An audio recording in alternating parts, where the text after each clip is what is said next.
Hi மக்களே, நான் கணேஷ். நீங்கள் பார்த்துருக்க சேனல் ருபி 360. இன்றைக்கி நம்ம என்ன பார்க்குறோம் அப்படின்னா, psychology of money book series வந்து பார்த்துட்ருக்கோம். இதில் வந்து சாப்டர் 5 வந்து பார்க்குறோம். ஆத்தர் நேம் வந்து மார்கன் ஹவுசல். இவர் வந்து 20 இயர்ஸாக ஃபினான்ஷியல் ஒப்பீனியன்ஸை வந்து வால் ஸ்ட்ரீட் ஜேர்னலில் எழுதுறாரு. சாப்டர் நேம் வந்து கெட்டிங் வெல்த்தி ஸ்டேயிங் வெல்த்தி. இதில் வந்து இந்த கெட்டிங் வெல்த்தி வந்து என்ன அப்படின்னா, நம்ம வந்து ரிச் ஆகிறது அப்படிங்கிறது வச்சுக்கலாம், வெல்த்துங்கிறது. இல்லைனா நீங்கள் சக்ஸஸ் ஆகிறது அப்படிங்கிறது கூட வச்சுக்கலாம். இந்த வீடியோவில் வந்து எல்லாமே வந்து வெல்த்தை பேஸ் பண்ணி பேசினா கூட, இது வந்து பர்சனல் லைஃப்பில் நீங்கள் சக்ஸஸ் ஆகிறதும் கூட கவுண்ட் பண்ணிக்கலாம் அதுவும். ஸோ அதனால் வந்து எப்படி சக்ஸஸ் ஆகிறது அப்படிங்கிறதுக்கான நிறைய மெத்தட்ஸ் இருக்கும். பட் அது எப்படி தக்க வச்சுக்கிறது, எப்படி வந்து ஸ்டேபிளாக அதை வந்து வச்சுக்கிறது அப்படிங்கிறக்கு எதுவும் இருக்காது அப்படின்னு சொல்லி ஆத்தர் சொல்கிறார். ஆனால் ஸ்டேயிங் வெல்த்தி தான் ரொம்ப முக்கியம் இல்லையா? ஸோ ஜெயிச்சக்கப்புறம் அதை நம்ம தக்க வைக்கிறது தான் ரொம்ப முக்கியம் அப்படிங்கிறதுனால, ஸோ அதுக்கு வந்து மெயினாக அவர் என்ன சொல்கிறாரு அப்படின்னா, நம்ம கொஞ்சம் கஞ்சமாக இருக்கணும், அதுக்கப்புறம் கொஞ்சம் பயம் வந்து இருக்கணும். அப்போ தான் வந்து நம்ம லாங் ரனில் வந்து வெல்த்தாக இருக்க முடியும் அப்படின்னு சொல்கிறார். ஜெஸ்ஸி லிவ்மோர் அப்படிங்கிற வந்து ஒரு இன்வெஸ்டர் யூஎஸில். ஸோ ஸ்டாக் மார்க்கெட் கிராஷ் வந்து இந்த கிரேட் டிப்ரெஷன் அப்போ நடந்திருக்கும். ஸோ அந்த டைமில் வந்து இவரும் எல்லார் மாதிரியும் வந்து லாஸ் ஆகி எல்லாம் நிறையா சூசைட்லாம் பண்ணுறாங்க அப்படின்னு சொல்லி நியூஸ்லாம் கேட்டு அவங்க வீட்டில் வந்து ரொம்ப பயந்துருந்தாங்க. ஸோ அப்போ இவர் உள்ள வந்து அவர் பெரிய பணக்காரனாக வந்து சொல்கிறாரு. இது எப்படி அப்படின்னா, அவர் வந்து ஷார்ட் அடிச்சிருக்காரு. இந்த பிக் ஷாட்னு ஒரு படம் இருக்கும் அமேசான் ப்ரைமில், அதை பார்த்தா உங்களுக்கு தெரியும். ஷார்ட் அடிக்கிறது அப்படின்னா என்னென்னா, ஸ்டாக் மார்க்கெட்டில் வந்து ரேலி ஆகி அது வந்து விழுகும். ஸ்டாக் விழுகும் போது லாபம் பார்க்குது. ஸோ இதை வந்து அவர் பண்ணி ஒரே நாளில் $3 பில்லியன் வந்து ஏர்ன் பண்ணியிருக்காரு. முன்னாடி வந்து அவரோட நெட்வொர்த் வந்து $100 மில்லியன் வந்து இருந்தது. ஸோ இதே டைமில் வந்து ஆப்ரஹாம்னு ஒருத்தர் இருந்தார். ஸோ அவர் வந்து ஒரு மல்டி மில்லியனர் ரியல் எஸ்டேட்டில் வந்து இருந்தார். ஸோ அந்த கிராஷ்னால் வந்து அவரோட ஃபினான்ஷியல் லாஸஸ் வந்து நிறையா ஆகி கடைசியில் அவர் இறந்து போயிட்டார். இந்த ஒன் டேல $3 பில்லியன் சம்பாரித்த ஜெஸ்ஸியும் வந்து ஒரு 4 இயர்ஸ் வந்து ரொம்ப லேவிஷாக ஸ்பெண்டிங் பண்ணி, ரொம்ப ஹெட்வெயிட்டடாக ரொம்ப எல்லாம் இதுக்கப்புறம் எதுவும் பண்ண வேண்டாம் அப்படின்னு சொல்லி இருந்து, ஒரு 4 இயர்ஸ்க்கு அப்புறமே வந்து மறுபடியும் ஃபினான்ஷியல் லாஸில் வந்து இதாகி, மறுபடியும் அவர் வந்து ஹோட்டலில் வந்து சூசைட் பண்ணி இறந்துட்டார். இதுலேருந்து என்ன புரியுது அப்படின்னா, 2 பேரும் கெட்டிங் வெல்த்தி. ஸோ எப்படி வந்து பணக்காரர் ஆகிறது அப்படிங்கிறது 2 பேருமே புரிஞ்சிருக்கு. ஈவன் ஒரே இன்சிடென்ட்டில் வந்து ஒருத்தர் இறந்தும் இன்னொருத்தர் வந்து நல்லா சம்பாரிச்சோம். அவர் வந்து லாங் ரனில் வந்து மறுபடியும் இது ஸ்பெண்ட் பண்ணி மறுபடியும் வந்து லாஸ் ஆகி அவர் வந்து இறந்துட்டார். ஸோ இவங்களால் எப்படி வந்து ஃபினான்ஸை வந்து லாங் ரனில் தக்க வச்சுக்கிறது அப்படிங்கிறது வந்து இவங்களுக்கு தெரியல. கெட்டிங் வெல்த்திக்கு நமக்கு என்னென்னலாம் வேணும் அப்படின்னா, நம்ம வந்து ரிஸ்க் எடுப்போம். அதில் அந்த ஃபீல்டில் வந்து நம்ம எஃபர்ட் போடுவோம். வெறும் ஃபினான்ஸ் மட்டும் இல்லை, ஜென்ரலாகவே நீங்கள் எதாவது சக்ஸஸ் ஆகணும்னா அந்த ஃபீல்டில் வந்து நம்ம எஃபர்ட் போடுவோம், அதில் ஃபோக்கஸ் பண்ணுவோம், நம்ம ரிஸ்க் எடுப்போம், அதில் அச்சீவ் பண்ணுவோம். இது போய் வந்து நம்ம சக்ஸஸை வந்து ரீச் பண்ணிட்டு அது ஸ்டேயிங் ஹெல்த்துக்கு எது ரொம்ப முக்கியம் அப்படின்னா, நம்ம ஹம்பிளாக இருக்கிறது. ஜெயிச்சக்கப்புறம் வந்து ரொம்ப ஆடாமல் கொஞ்சம் ஹம்பிளாக இருக்கிறது முக்கியங்கிறாரு. நம்ம வந்து லக் விஸ் ரிஸ்க் வீடியோவில் பார்த்துருப்போம். இப்போ உங்கள் ஜெயிச்சதுலேயே இந்த லக்கும் அதோட பங்கு இருக்குது அப்படிங்கிறத நீங்கள் புரிஞ்சுக்கிட்டீங்க அப்படின்னா, நீங்கள் ஹம்பிளாக இருக்கிறதுக்கு வாய்ப்பு வந்து அதிகமாக இருக்குது. ஸோ நீங்கள் ஹம்பிளாக இருக்க முடியும். இன்னொன்று வந்து ஃப்ரூகலாக இருக்கிறது. ஜெயிச்சக்கப்புறமும் வந்து அதுக்கேற்ற அளவுக்கு ஸ்பெண்டிங் போகாமல் பேசிக் லைஃப் ஸ்டைலே வந்து லீட் பண்ணுறது. இதை பற்றி நம்ம பின்னாடி சொல்கிறேன். சிக்யூ கேபிட்டல் அப்படின்னு ஒரு வெஞ்சரி கேபிட்டலிஸ்ட் வந்து இருக்குது. இந்த விசிங்கிறது என்னென்னா, இப்போ ஒரு கம்பெனி ஆரம்பிச்சக்கப்புறம் அந்த கம்பெனி க்ரோ ஆகிறதுக்கு வந்து அமௌண்ட் போடுவாங்க. வெளியிலேருந்து வந்து அமௌண்ட் போட்டு சர்டன் ஸ்டேக்ஸ் வந்து வாங்கிப்பாங்க. ஸோ இவங்க தான் வந்து வெஞ்சரி கேபிட்டலிஸ்ட். இதில் வந்து இந்த சிக்யூ கேபிட்டல் வந்து ஒரு 40 இயர்ஸாக வந்து இருக்காங்க. ஸோ நீங்கள் எப்படி இவ்வளோ லாங் ரனில் சஸ்டைன் ஆகிருக்கீங்க அப்படின்னு அவங்களோட ஹெட்டை கேட்கும்போது, அவர் வந்து என்ன சொல்கிறார் அப்படின்னா, எங்களுக்கு பயம் இருக்குது, ஃபியர் தான் பேசிக்காக. ஏன்னா வந்து இப்போ ஜெயிச்சிட்டோம் அப்படின்னு சொல்லிட்டு அப்படியே நாங்கள் இதுவே வந்து லாங் ரனில் இருக்கோம் அப்படின்னு நாங்கள் நினைக்காம, டே டு டே அடுத்து என்ன நடக்குது அப்படின்னு பார்த்து ஒர்க் பண்ணுறோம். அதுக்கு வந்து ஃபியர் ஒரு ரீசன் தான், அது பேசிக் சர்வைவல் தான் அப்படின்னு வந்து சொல்கிறார். இப்போ நீங்கள் ஒரு கிரேட் டெசிஷன் எடுத்து அதை வந்து அப்படியே ஹோல்ட் பண்ணி வச்சுட்டா போதும், அவ்வளோதான் சக்ஸஸ் ரீச் பண்ணிட்டா முடிஞ்சு, இதுக்கப்புறம் வேறு எதுவும் இல்லை அப்படின்னு நம்ம யோசிக்கிறதே ஃபஸ்ட்டு தப்பு. ஏன்னா நம்ம ரொம்ப இந்த சைட்லேருந்து யோசிக்கும் போது ஜெயிக்காதவங்க என்ன யோசிப்பாங்கன்னா, அது எப்படியோ ரீச் பண்ணிட்டா போதும், முடிஞ்சு அவ்வளோதான் அப்படின்னு யோசிக்கிறோம். ஆனால் சக்ஸஸ் ஆனதுக்கப்புறம் என்ன ஆகும்னா, அது மெயின்டைன் பண்ணுறது தான் இருக்கலே பெரிய வேலை. அது இல்லைனா மறுபடியும் பழைய நிலைமைக்கே வந்துடும். ஸோ அப்படி இருக்கிறப்ப கொஞ்சம் பொறுமையாகவே போகலாமே. வாரன் பஃபெட் வந்து சீப்பான ஸ்டாக்ஸ்லாம் எப்படி கஷ்டப்பட்டு கண்டுபிடிக்கிறாரு, அதுக்கப்புறம் வந்து அவர் எப்படி வந்து மேனேஜ்மெண்ட் பண்ணுறாரு, எப்படி வந்து ஆளுங்களை வந்து பிடிச்சி கரெக்டாக மெயின்டைன் பண்ணுறாரு. ஸோ இந்த மாதிரி காம்ப்ளெக்ஸான விஷயங்கள்லாம் வந்து அவர் சொல்லவே இல்லை. பேசிக்காக நீங்கள் உங்களோட இதிலே இருக்கலாம், லாங் ரனில் நீங்கள் ஏர்ன் பண்ணிட்டே வந்தீங்கன்னா, அதை சேர்த்து வச்சுட்டே வந்தீங்கன்னா நீங்கள் ரிச் ஆகிடலாம் அப்படிங்கிறத அவர் மென்ஷன் பண்ணுறாரு. ஸோ இதுமாதிரி அவர் எதெல்லாம் பண்ணி வந்து சக்ஸஸ் ஆனார், ஒருத்தர் எதெல்லாம் பண்ணி வந்து வெல்த் வந்து அடைஞ்சாங்க அப்படின்னு பார்க்குறதுக்கு பதிலாக, ஒருத்தர் எதெல்லாம் பண்ணாமல் இருந்தால் நம்ம வெல்த் ஆகிடலாம் அப்படிங்கிறத பார்க்கணும். இது வந்து இன்வெர்டட் கர்வ் அப்படின்னு பேர்.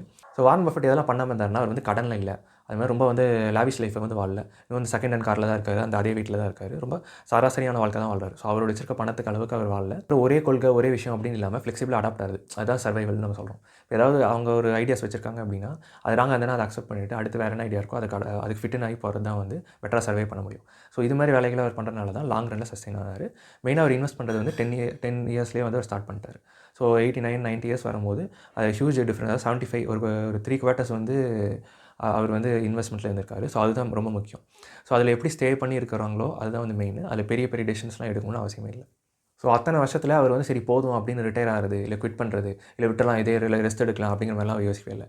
அதிலே ஸ்டே ஆகிட்டே இருக்க அவரோட நெட்வொர்க் வந்து அதிகமாகிட்டே போயிட்டே இருக்குது. இந்த ஸ்டேயிங் ஹெல்த்தியில் இம்பார்ட்டண்டாக இருக்கிறது வந்து பிளான் போடுறது. இந்த பிளான் போடுறது நம்ம எல்லாமே பயங்கரமாக போடுவோம். ஆனால் எக்ஸிக்யூஷன் வந்து இம்ப்ளிமெண்டேஷன் வந்து டஃபாக இருக்கும். நம்ம அதனால் பண்ண மாட்டோம். ஸோ இதுதான் யூஸ்வலாக கேள்விப்பட்டிருப்போம். பட் இந்த இடத்துல வந்து சக்ஸஸ் ஆனக்கப்புறம் மெயின்டைன் பண்ணுறது தானே. ஸோ இதில் மெயினாக வந்து நம்ம எப்படி பிளான் பண்ணணும் அப்படின்னா, ஏதோ ஒரு பிளான் ஃபெயிலியர் ஆயிடுச்சுன்னா பிளான் பி, பிளான் சி நம்ம வச்சிருக்கணும். இதில் இப்படி ஒர்க் ஆகலை, இது அப்படி ஒர்க் ஆகலை அப்படின்னா நான் வந்து இதை வந்து பேக்கப்பாக வச்சிருப்பேன் அப்படின்னு நம்ம வச்சிருக்கணும். பொதுவாக ஒருத்தர் பேக்கப் பிளான் யோசிக்கிறாங்க அப்படின்னா அவங்க நெகட்டிவாக திங்க் பண்ணியிருக்காங்க தானே அர்த்தம். ஏன்னா வந்து இது நடக்கலன்னா என்ன ஆகும், இது நடக்கலன்னா இதை வைக்கணும் அப்படின்னு சொல்லி யோசிப்பாங்க. ஸோ அந்த இடத்துல வந்து அந்த இடத்துல டிஸ்கிரிப்ஷன் இருக்குது. நம்ம எந்த அளவுக்கு அதை நம்ம சயின்டிஃபிக்காக யோசிக்கிறோமோ அதை பொறுத்து அது இருக்குது. ஸோ ஸ்டேயிங் வெல்த்தியாக இருக்கிறதுக்கு பேக்கப் பிளான்ஸாக வந்து நீங்கள் யோசிக்கும் போதே வந்து நெகட்டிவாக வந்து யோசிக்கிறது வந்து அவசியமாக இருக்கும். ஏன் அப்படின்னா அடுத்த நெக்ஸ்ட் சிச்சுவேஷன் வந்து என்ன நடக்கும்னு யாருக்கு தெரியாது. வேர்ல்டு வந்து அன்சர்டைன் தான். உங்களுக்கு வர ப்ராப்ளம்ஸ் வந்து அது ரேண்டமாக தான் வருது. ஸோ அதனால் வந்து நீங்கள் எப்போவுமே வந்து இந்த ப்ராப்ளத்துக்கு ரெடியாக இருக்கிறது தான் ரொம்ப முக்கியம்.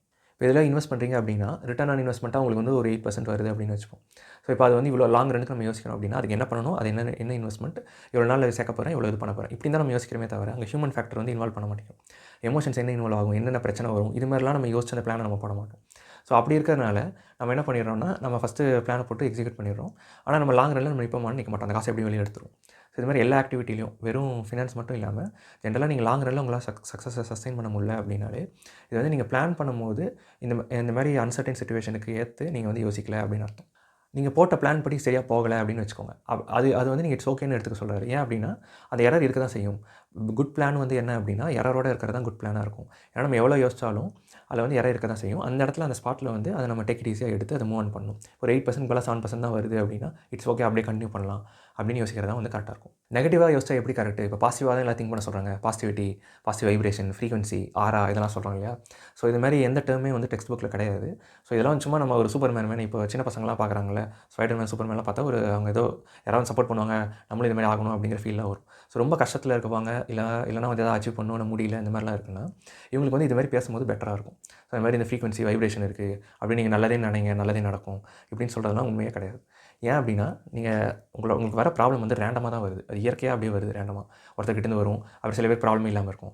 ஒரு பணக்கார நாடுலாம் ப்ராப்ளம் ரொம்ப கம்மியாக இருக்குது. அவங்க ரொம்ப ஹாப்பியாக இருக்காங்க. ஸோ இப்போ எதை வச்சு நீங்கள் பாசிட்டிவாக திங்க் பண்ணுறதை வச்சு பேசுவீங்க. இப்போ ஆக்சுவலாக பாசிட்டிவிட்டி அப்படிங்கிறது எப்படி ஒர்க் ஆகும் அப்படின்னா நீங்கள் ஒரு சிச்சுவேஷனை எப்படி வந்து எடுத்து ஹேண்டில் பண்ணுறீங்க அப்படிங்கிறது. இப்போ ஆப்டிமிசம் சொல்லணும்ல, நல்லதே நினச்சா நல்லதே நடக்கும்னா அப்படி நடக்காது. என்ன சிச்சுவேஷன் வந்தாலும் பார்த்துக்கலாம், நான் ஃபேஸ் பண்ணுறேன் அப்படிங்கிறது இருக்குல்ல, அதுதான் பாசிட்டிவாக ஃபேஸ் பண்ணுறது. அதே மாதிரி வந்து பெர்செப்ஷன் நம்ம எப்படி அதை பார்க்குறோங்கிறதுல பாசிட்டிவிட்டி இருக்குது, பார்த்து அதை சால்வ் பண்ணுறோங்கிறதுல பாசிட்டிவிட்டி இருக்குது.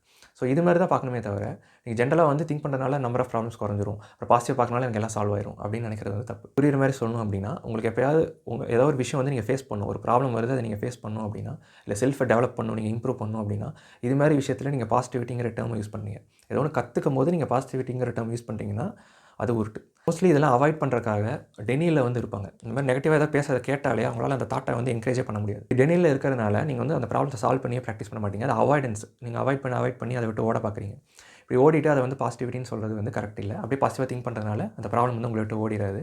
இன்னும் அதிகமாக அது வந்துகிட்டே இருக்கும். இது ஃபினான்ஷியலியும் பொருந்தும். அப்போ யதார்த்தமாக திங்க் பண்ணணுனாலே இப்போ வந்து நம்ம காட்டு வாழ்க்கையில் இருக்கோம்னா வேறு உயிரினம் வந்து எதாவது பண்ணிடும்னு சொல்லி நம்ம யோசிக்கிறது, அதுக்கான ஃபியர், அதுக்காக நம்ம ஒர்க் பண்ணுறது, இப்போ இந்த மேலே மரத்தில் ஏறி வந்துக்கிறது. ஸோ இதுக்காக பண்ணுற ஆக்டிவிட்டிலாம் ஆக்சுவலாக வந்து சர்வைவல் ஆக்டிவிட்டி. இதுவே வந்து நெகட்டிவிட்டி அப்படியே ரொம்ப இப்படிலாம் யோசிக்கக்கூடாது, அதனால தான் இப்படிலாம் வருது இப்படின்னு சொல்கிறதுலாம் வந்து உருட்டு.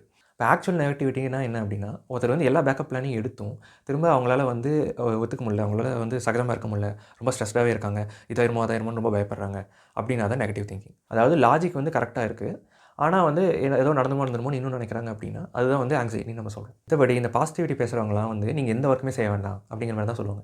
இப்போ நீங்கள் எதாவது எஃபர்ட் போட்டால் இட் டேக்ஸ் டைம். திங்க் பண்ணுறது ஈஸி, ஆக்சுவலாக இம்ப்ளிமெண்ட் பண்ணுறது தான் கஷ்டம்.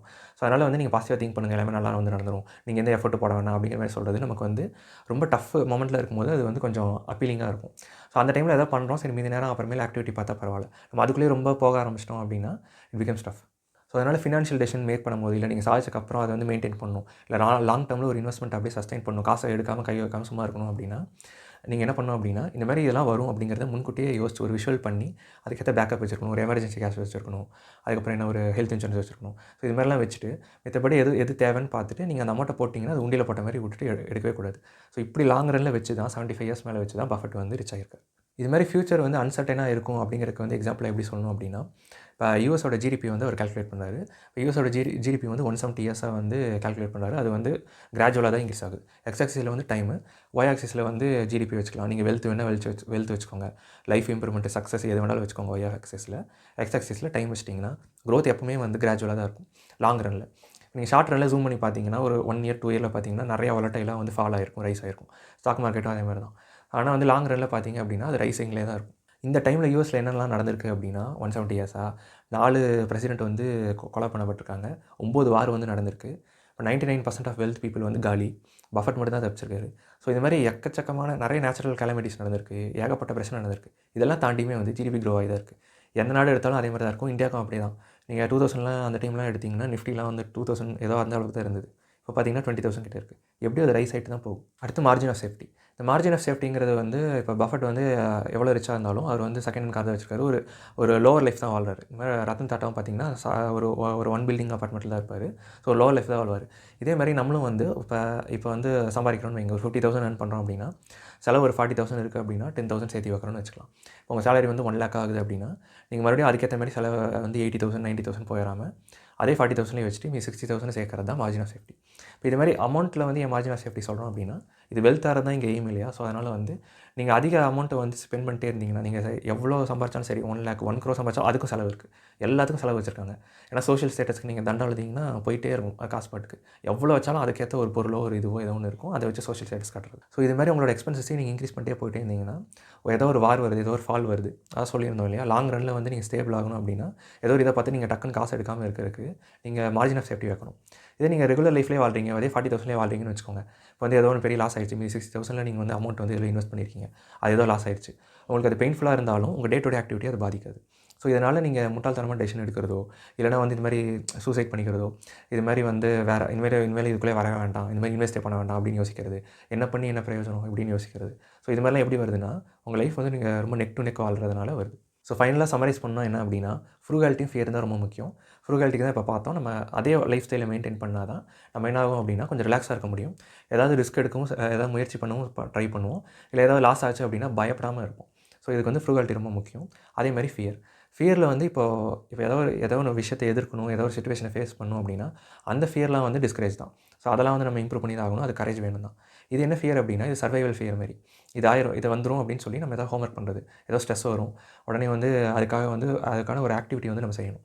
இப்போ எக்ஸாம் வருதுன்னு வைங்க, இப்போ எனக்கு இது படிக்கணும் அது பண்ணணும் யோசிச்சிட்டே இருந்தோம்னா ரொம்ப இன்னும் ஸ்ட்ரெஸ் அதிகமாகிட்டே இருக்கும்.